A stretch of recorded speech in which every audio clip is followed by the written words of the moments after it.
നമസ്കാരം, ഞാൻ ദിനേഷ് സോപർണിക. ചെണ്ടുമല്ലി കൃഷിയുടെ വിശേഷങ്ങൾ എന്തൊക്കെയാണ്? നമ്മളൊരു പ്രത്യേക ഡേറ്റിന് തൈ നട്ടു, പ്രത്യേക ഡേറ്റിന് പ്രൂൺ ചെയ്തു, തലമുറിച്ചു, വളങ്ങൾ കൊടുത്ത് ഇങ്ങനെ പോവാണ്.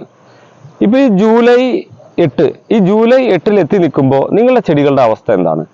2-3 ആളുകളുടെ പ്രധാന സംശയം അവരുടെ ചെടികൾ വളരുന്നില്ല എന്നതാണ്. അപ്പോൾ എന്തുകൊണ്ട് ചെടി വളരുന്നില്ല എന്ന് നമ്മൾ ആലോചിക്കണം. 2 പ്രധാന കാരണങ്ങളാണ്. ഒന്ന്, സൂര്യപ്രകാശം കാര്യമായി ഇല്ല. കാരണം എപ്പോഴും മൂടിക്കെട്ടിയ അന്തരീക്ഷം. ചില സ്ഥലത്ത് നല്ല വെയിലുണ്ട്. അപ്പോൾ ഈ മൂടിക്കെട്ടിയ അന്തരീക്ഷമുള്ള സ്ഥലത്ത് സൂര്യപ്രകാശത്തിന്റെ സാന്നിധ്യം കുറയുമ്പോൾ പ്രകാശ സംശ്ലേഷണം നടത്താൻ ചെടികൾക്ക് പറ്റില്ല, ആഹാരം ഉൽപ്പാദിപ്പിക്കാൻ പറ്റില്ല. ആ സമയത്ത് ഇതിന്റെ കടക്കിൽ നിന്ന് കുറച്ച് ആഹാരം വലിച്ചെടുത്താലും പ്രകാശം വഴിയുള്ള ആഹാര സംഭരണം നടക്കാത്തത് കൊണ്ട് ചെടി ഒന്നും മരടിച്ച് നിൽക്കും. 2 ദിവസം വെയിൽ കിട്ടി അത് പൊന്തും. അത് പല ആളുകൾക്ക് 2-3 ദിവസം ഒന്നും മഴ ഇല്ലാതെ നിന്ന് സ്ഥലങ്ങളിൽ 3 ദിവസം കൊണ്ട് വളരെ ഫാസ്റ്റ് ആയിട്ട് പൊന്തിയിട്ടുണ്ട്. നമ്മൾ കടക്കിന് കുറച്ച് ചുറ്റുമായിട്ട് കൃത്യമായ വളം കൊടുക്കുക. രണ്ടാമത്, ഫോളിയർ സ്പ്രേ. തീരെ വളർച്ച ഇല്ലാത്ത ആളുകൾ ഇല വഴിയുള്ള വളപ്രയോഗം, അതായത് കടലപ്പിണ്ണാക്ക്, 30-10-10, സീവീഡ് എക്സ്ട്രാക്ട് ജെല്ല്, ഇങ്ങനത്തെ, അല്ലെങ്കിൽ കിട്ടാൻ പറ്റുന്നില്ലെങ്കിൽ മാത്രം 19-19, ഇതൊക്കെ സ്പ്രേ ഇങ്ങനെ ഇടവിട്ട് കൊടുക്കുക. ഞാൻ പറഞ്ഞിട്ടുണ്ട്, എൻ്റെ വളരീതി എന്നും ഇങ്ങനെ വളം കൊടുക്കുന്ന രീതിയല്ല. അതിന് പകരം ഞാൻ പറയുന്നത്, ഒരു ദിവസം കൊടുക്കേണ്ട വളം പല ദിവസങ്ങളായിട്ട് കുറച്ച് കൊടുക്കുക എന്നുള്ള. അത് കൊടുത്തു കഴിഞ്ഞാൽ ചെടികൾക്ക് കുറച്ചായിട്ട് കിട്ടുകയാണ്. മറ്റു മഴയത്ത് നഷ്ടപ്പെടുന്നില്ലല്ലോ. ഇങ്ങനെ നിങ്ങൾ ചെയ്തു പോയിട്ട് ഇന്ന് ജൂലൈ 8 എത്തുമ്പോൾ എന്താണ് നിങ്ങളുടെ ചെടിയുടെ വളർച്ച എന്ന് നിങ്ങൾ വിലയിരുത്തുക. തീരെ വളർച്ചയില്ലാത്ത ആളുകൾ മാത്രം സീവീഡ് എക്സ്ട്രാക്ട് ജെല്ല് ആഴ്ചയിൽ 1-2 തവണ നിങ്ങൾക്ക് കൊടുക്കാം. അതുപോലെ കടലപ്പിണ്ണാക്ക് കുളിപ്പിച്ച് പറ്റുന്ന ദിവസങ്ങളിൽ കൊടുക്കാം. പിന്നെ മറ്റൊന്ന്, അടിയിൽ വെള്ളം കെട്ടി നിൽക്കരുത്. മണ്ണൊന്ന് കൂട്ടിക്കൊടുക്കുക.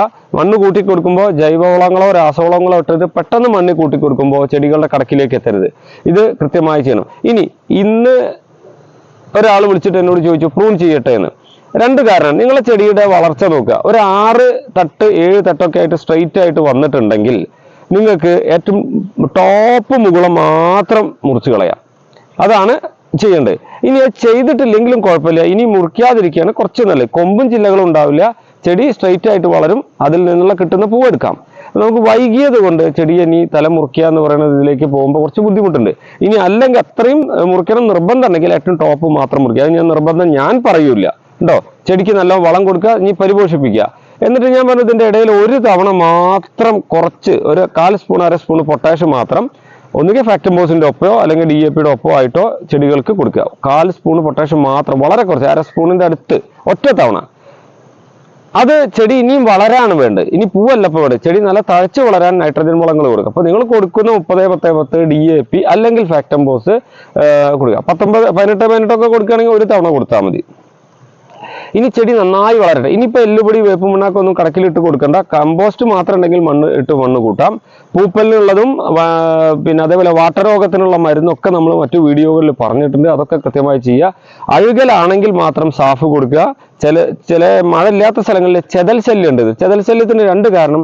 ഒന്ന്, കൂടുതൽ കരിയിലകൾ കിടക്കുന്നു. രണ്ടാമത്തെ, ജൈവവളങ്ങൾ കൂടുതൽ കിടക്കുന്നു. ചെതൽ വരാൻ സാധ്യതയുണ്ട്.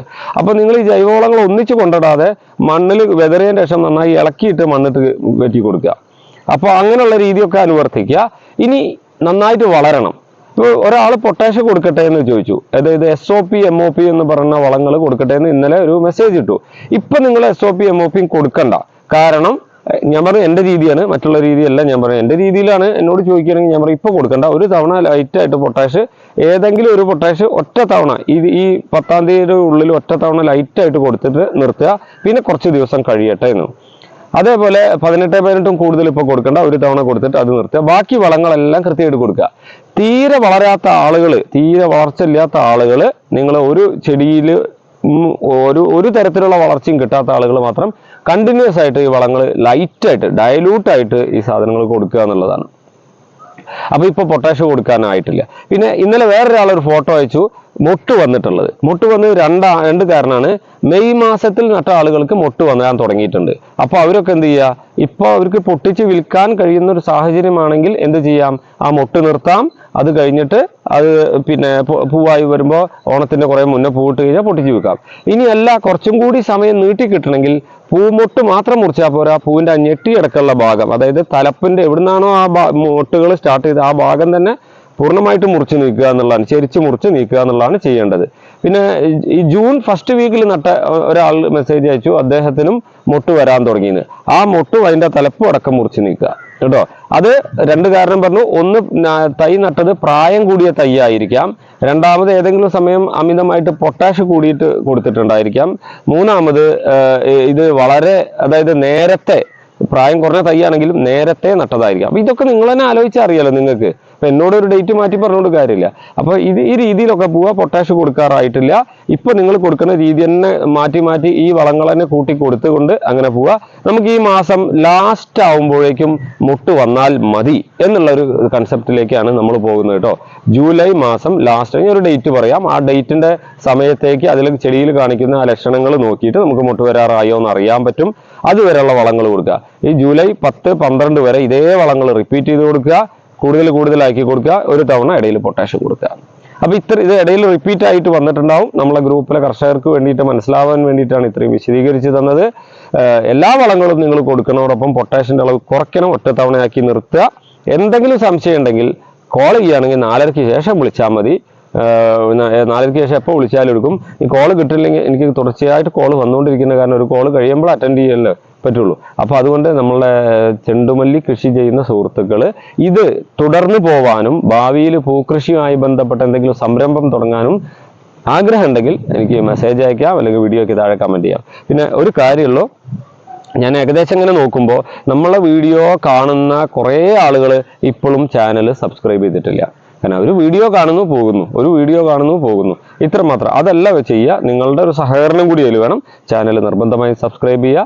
അതുപോലെ ഈ വീഡിയോയിൽ നിന്ന് നിങ്ങൾക്ക് ഇൻഫോർമേറ്റീവായ കാര്യങ്ങളാണ്, ഗുണകരമാണ് എന്ന് തോന്നുന്നുണ്ടെങ്കിൽ നിർബന്ധമായി നിങ്ങളുടെ സുഹൃത്തുക്കളുടെ അടുത്തേക്ക് ഷെയർ ചെയ്തിട്ട് അവരോട് കൂടി ചാനൽ സബ്സ്ക്രൈബ് ചെയ്യാൻ പറയണം, കമന്റ് ചെയ്യാൻ പറയണം കേട്ടോ. അപ്പോൾ വീഡിയോ ഇഷ്ടപ്പെട്ട ആളുകൾ ഒരിക്കൽ കൂടി വീഡിയോയ്ക്ക് താഴെ കമന്റ് ചെയ്യുമെന്ന പ്രതീക്ഷയോടെ നിർത്തുന്നു. സംശയങ്ങൾക്ക് നിങ്ങൾക്ക് വിളിക്കാം അല്ലെങ്കിൽ മെസ്സേജ് അയക്കാം. താങ്ക്